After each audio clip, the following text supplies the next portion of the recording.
So Amy and I, our original topic was to talk about trolls in your community. And then we ended up having a phone call, and I was kind of like, do you believe in trolls?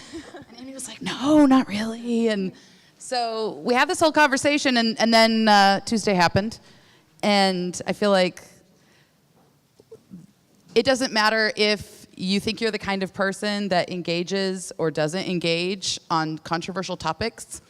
They're going to come to your door, right? Right. I mean, I feel like, we talk a lot about like our intentional community and the community you want to build for your business, but I don't know about you, but I live in my own personal existing community. And, there's things that come up or things that you believe in, and then it just plays out. And sometimes those conversations, if you are authentic and share what is really on your mind, it can lead to conversations that can get sort of difficult.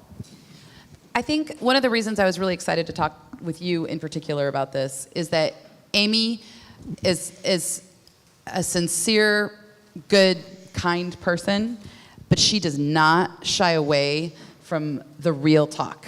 So can you talk a little bit about, I'm just thinking, I've really become aware of your Facebook page over the last year. Can you talk about what's been going on your Facebook page? And this is her personal page. Like Amy does real estate business, but Amy's a human being.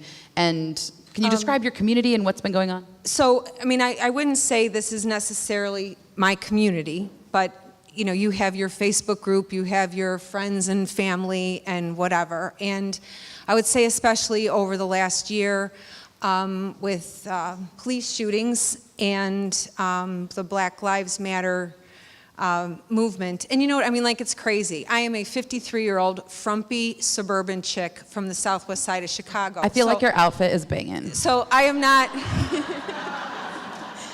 so I feel like it's even, can you hear the words coming out of this person's mouth? Like, I know I don't fit the thing, but I feel very moved by it. And probably back in the spring, just thinking about what had been going on in the presidential election, I had written this sort of long confessional on my Facebook page about relating that I feel like racism is like alcoholism, and we've all grown up with it, and electing Barack Obama doesn't mean that we're cured. It just means that Uncle Bob didn't drink at the barbecue, So I feel like that was, one post which generated a lot of, and I guess I just, I haven't let up on it. Well, and what I think is interesting is, I see you from Tacoma. This is the second time we've met in real life, but I see you every day in my feed. And I know that it's not like you post something like that, which was a beautiful sentiment, especially, from families that have experienced alcoholism. I was able to experience this conversation in a different way. It's not like everybody on your Facebook is like, oh, Amy, you're so smart. Wow, yes, I agree with you completely. Racism, let's solve it. That's not what happens. No. And you've also shared with me that, your community is not a diverse community. No, it's not. My family is from the city of Chicago. My dad was a Chicago fireman. I come from a family of 7. I would say that I probably grow up in a pretty prejudiced or racist, or I don't like that word so much, but it's been something I've grown up with, and in my town, while whether it's people I went to high school with, it's a pretty prejudiced, racist group as far as I'm concerned. So it could be that with the people that you're engaging with on Facebook, you might be the only person in their feed having this conversation. I'm probably the only person having that conversation from the viewpoint that I take, I would say. So I kind of wonder if some of the people in the audience, I know there are a lot of our people in here that are just like, yeah, tell it, Amy. But there are also probably people that are like, I'm here for marketing. Right. I'm here to build my business. How does this apply? And I think for me, I moved to Tacoma, and I thought I was giving this city like an amazing gift, and that people were gonna move here, and that, oh God, everybody was gonna be like, Marguerite, you're amazing, you've had people move here. And people were like, F you. Like, our rents have doubled in the last 10 years, and our incomes haven't. Housing prices are going up. You're giving our city to Seattleites, and you're not, people did not kick me back with like amazing feedback. And you have options in that situation. And so, just like Amy does, you can go in and delete everything that everybody says. Mm-hmm. Or you can engage, right? Right. I mean, what I would say in terms of, so I don't know, like I was telling Marguerite, this is on my personal page, and come this spring or next month, I'm going to be Jerry Maguire, you have no new messages. I mean, I'm not going to say that this may not be without a cost, but the way that I think that it does relate, or I'm just, okay, so this is something you cared about. Well, when those conversations come up, I feel like it's when someone disagrees with you that it drives you to learn more. Well, okay, but how do you go to that? Because I think my initial reaction was white hot rage. How dare you? I spent $7,000 on this website. I just want to make this city beautiful. Why do you hate me? You know, like, how do you sort of depersonalize and listen? Because I've seen some of the things people have said to you, Amy, and I feel like a lot of you talk about some controversial stuff around race, but I think you present it in a pretty, palatable way, and people freak out sometimes. So how do you not, like, freak right back out? You have a gift. I guess, it goes back to what Michael was saying about being curious. And people, anything we disagree about, they'll be like, oh yeah, if you only knew, you would think this, and if you only knew what I know, you would think this way. And so I kind of have this thought that we all live in our own bubbles. And if I'm going to defend my bubble, I'm as curious to know about someone else's. And I feel like my ability to be palatable is a recognition of the bubble that I live in and a curiosity about another's. And I feel like if we could all be like, yeah, I live in if you could meet in a place of just, yeah, I get that, I'm in a bubble, that then maybe that's where you can drive the conversation further. One thing I'm thinking about, and then I think we can open it up to questions if that's okay. When we had this call a week ago talking about what we were going to talk about up here, I was like, I don't delete people's comments. I don't block people on Facebook. And we talked about that, right? Yes, You're the same way, right? I never. I blocked 10 people this week. So did I. And I just need to confess. I just need to did. confess that. And like, I'm trying to like, what are my new rules around this? Because I mean, there were people I'm just like, I don't care enough about you to see what you think. And I mean, my entire family believes very differently than I am. They're still on my Facebook. I'm still connecting with them. But like, there are certain, like, are there lines? Are there lines now? Have there always been lines? Because I'm a little bit like, all of a sudden I'm stirred up. Like, I don't know where I am on this anymore. So I'm thinking, I never would unfriend someone. Someone makes a comment regardless of what it is, I just let it be, just leave it be there. I was very proud of that standpoint. I will say that just for me personally, Tuesday devastated me. And looking through my I'm not able to tolerate that right now. I didn't unfriend people. I feel like I just had to put them on a temporary hold till I just step back, take a breath, regroup, and then I would be willing to refollow them again once I've sort of recovered. That's really healthy. So one thing I've done with my family is I hid them all, but I put them on a list. I don't know if everybody in the room knows that this is possible, but you can create a custom list of, crazy liberals, for example. Or maybe you're neutral on orientation and you just want to say, people that talk about politics all the time. And you have a list, and you hide them from your feed, so your news feed is pure, and it's a place of joy. So when you stretch in the morning and you grab your phone, it's not like, Hillary. Right. So, and then you can visit it. We might be on those lists. I'm definitely on that list. I know I'm on your list. I'm probably on that list. Safe, just don't block me. Do we want to open it up? Does anybody have any questions about this? Does anybody think we're crazy? Does anybody think this was helpful? What's going on? Yeah. I thought it was very helpful. Probably the most important thing I've heard today, and I've heard great stuff. My struggle is I want to be authentic. I want to say something, but I'm afraid that I'll be looked at poorly and I'll lose business.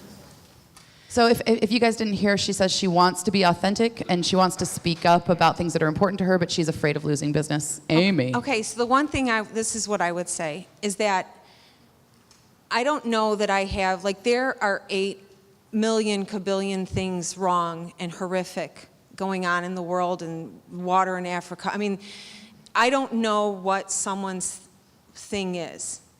What I know for me that part of who I am as a human being. I mean, I could cry. I'm going to flip and cry in Tacoma.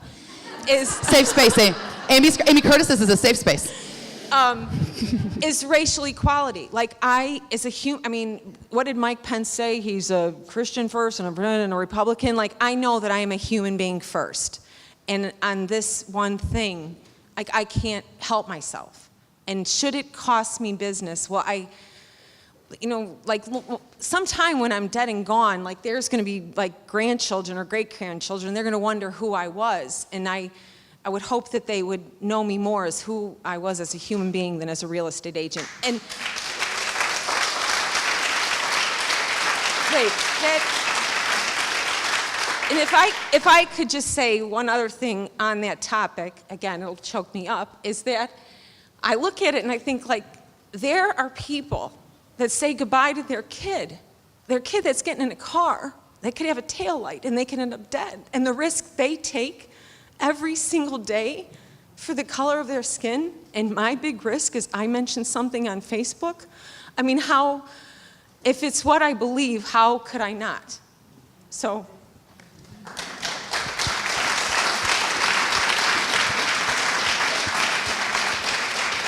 I think everybody has their level of risk and their ability to engage, and what I would say is practice, and go further. Like, if it's important to you, and whether that is talking about, racial inequality, and economic inequality, which, we think that's like the major issue over time, and real estate agents are on the front lines of that, and we have an opportunity to make an impact and to connect with our communities. Whether it's that or something else, like, people want to know the real us. Yeah, I mean, truth is, someone get pissed off, enough at you over who you like as a football team, like what your favorite pizza is. So why not have it be something that matters? Yep. On the flip side, I've never been interviewed by a person to list their home or buy a home and ask me politically charged questions. So if I'm expressing myself on my own Facebook page, if that's something that's important to them, it would be on their list of questions to ask me when they meet me. So I just have never received that filter or whatever. So, but if it is important, if you're a certain kind of football, if you like a certain team or whatever in Chicago or whatever, I mean, they'll ask you that question. But other than just expressing yourself on your own Facebook page, I just don't see any reason why you cannot. All right. I think, again, one of our major takeaways from this event, and one of the things, maybe this seems like this line is zagging, but I hope you guys are making the connection, which is we're encouraging you to connect with your community in a meaningful way. And the more you embrace things that are important to you and are important to your community, not only will you probably attract people to you who share some of those values or who value those same things, but I think it will enrich. Most of us work too much.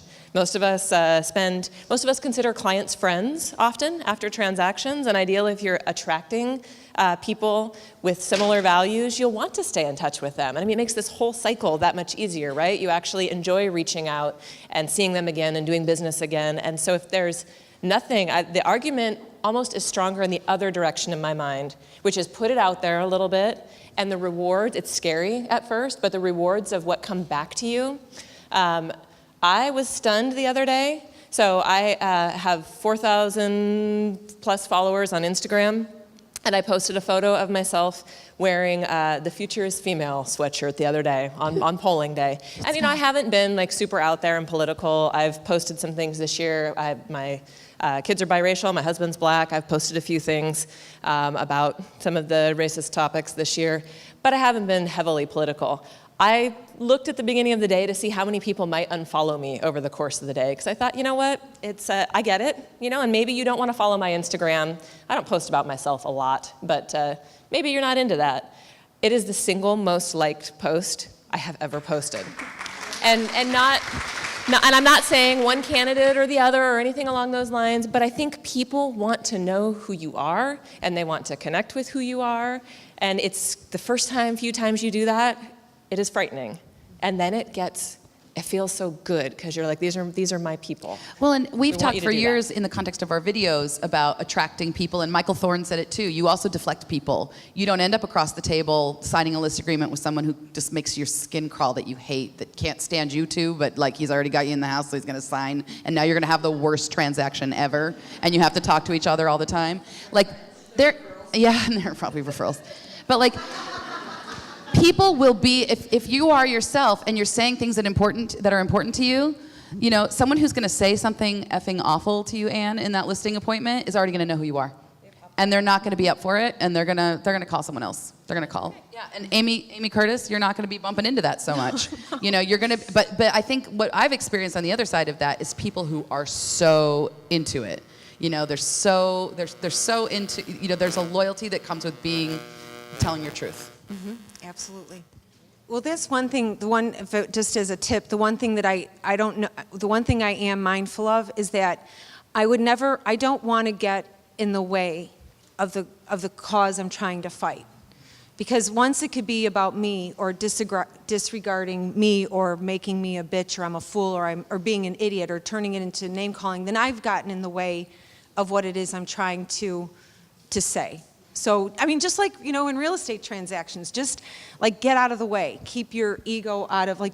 I feel like I need actual coaching in this. Do you have an hourly rate? I think like it depends.